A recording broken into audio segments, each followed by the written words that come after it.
والتنبيه وباعدني فيه من السفاهة والتمويه واجعل لي نصيبا من كل خير تنزل فيه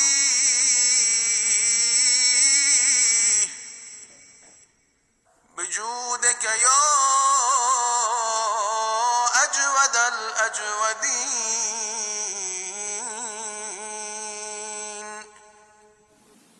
أعوذ بالله من الشيطان الرجيم. بسم الله الرحمن الرحيم. اللهم صل على محمد وآل محمد. ماہ رمضان کے تیسرے دن کی دعا میں وارد ہوا ہے کہ اللہم ارزقنی فیہ الذہن والتنبیہ وباعدنی فیہ من السفاہة والتمویہ واجعل لی نصیبا من کل خیر تنزل فیہ یا بجودک یا اجود الاجودین. اللہم ارزقنی فیہ الذہن والتنبیہ. اے اللہ، اے معبود، آج کے دن مجھے ذہن اور بیداری، علم و شعور، علم و دانش، عقل و فہم عطا فرما. اللہم ارزقنی فیہ الذہن والتنبیہ.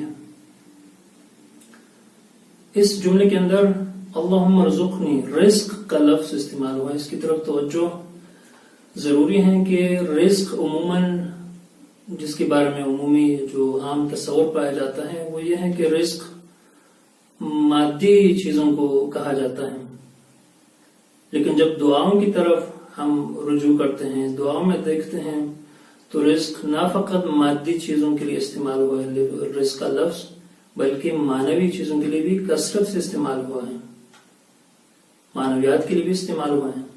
اللہم ارزقنا توفیق الطاعہ وبعد المعصیہ وصدق النیہ، کہ مجھے اپنی اطاعت کا رزق نصیب فرما، گناہوں سے دوری کا رزق نصیب فرما، صدق نیت کا رزق نصیب فرما.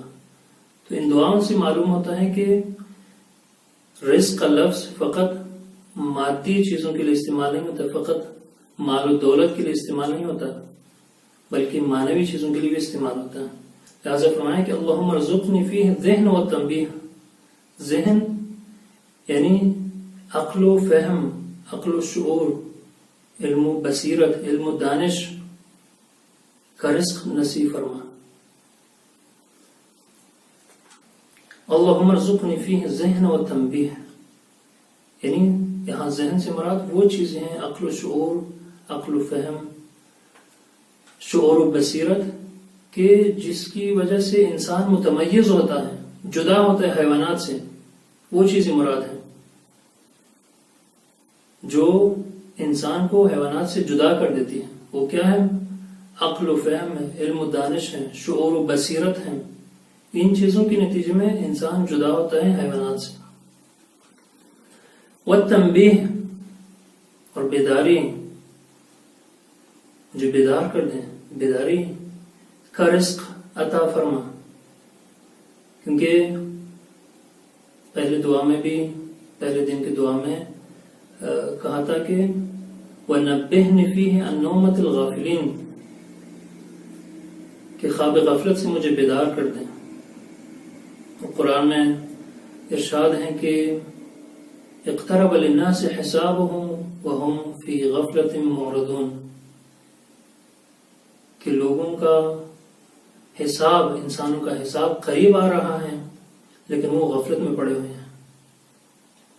اس لیے فرمائیں کہ مجھے اس سے پہلے کہ موت آئے مجھے بیدار کر دیں، بیداری کا رزق عطا فرما. اللہم ارزقنی فیہ الذہن والتنبیہ وباعدنی فیہ من السفاہۃ والتمویہ، اور مجھے دور کر دیں سفاہت سے، حماقت سے، بے وقوفی سے، والتمویہ، اور تمویہ سے. سفاہت سے مراد کیا ہے؟ سفاہت، سفیہ اس انسان کو کہا جاتا ہے کہ جو اپنے اموال کو، اپنی چیزوں کو کا درست استعمال نہ جانتا ہوں. یہ نہ جانتا ہوں کہ ان چیزوں کو کیسے استعمال کرنا ہے، اپنے اموال کو، پیسے کو کیسے استعمال میں لانا ہے، یہ نہ جانتا ہوں. بے وقوف، احمق، سفیہ.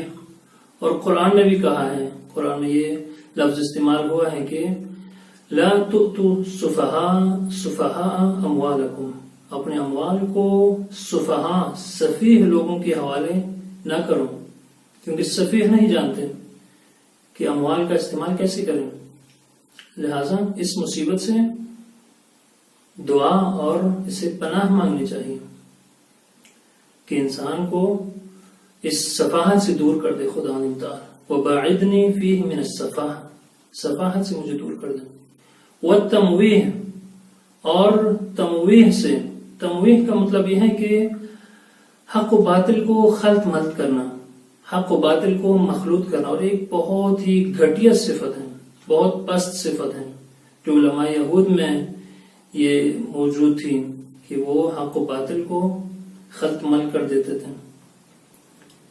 قرآن میں حکم ہے، نہیں کی گئی ہے کہ لا تلبسوا الحق بالباطل وتکتموا الحق وانتم تعلمون، کہ حق کو باطل کے ساتھ نہ ملاؤ، مشتبہ نہ کرو، اسے خلط ملط نہ کرو،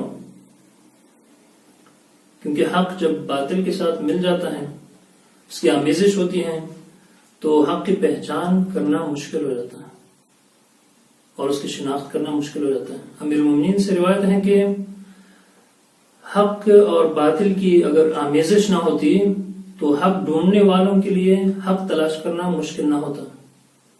لہٰذا ایک بہت بری صفت ہے کہ جو حق و باطل کو ملا دیتے ہیں، مشتبہ کر دیتے ہیں، شبہے ایجاد کر دیتے ہیں. لہٰذا دعا کرنی چاہیے کہ اس صفت سے مجھے نجات دے.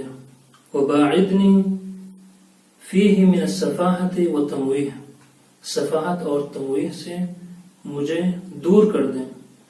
وَاجْعَلْ لِي نَصِيبًا مِنْ كُلِّ خَيْرٍ تُنْزِلُ فِيهِ، اور آج کے دن میرے لیے ان چیزوں میں سے حصہ اور نصیب قرار دیں جو تو اس دن نازل فرماتا ہے. اللہ تعالیٰ کیا نازل فرماتا ہے اس دن اور اس ماہ مبارک میں؟ رحمتوں، برکتوں اور مغفرتوں کا نزول فرماتا ہے. برکتوں کا نزول ہوتا ہے. ان رحمتوں میں سے، برکتوں میں سے، مغفرت میں سے میرا حصہ قرار دیں، اپنی رحمت کو میرے شامل حال کر دیں. وَاجْعَلْ لِي نَصِيبًا مِنْ كُلِّ خَيْرٍ تُنْزِلُ فِيهِ بِجُودِكَ يَا أَجْوَدَ الْأَجْوَدِينَ. وآخر دعوانا أن الحمد لله رب العالمين.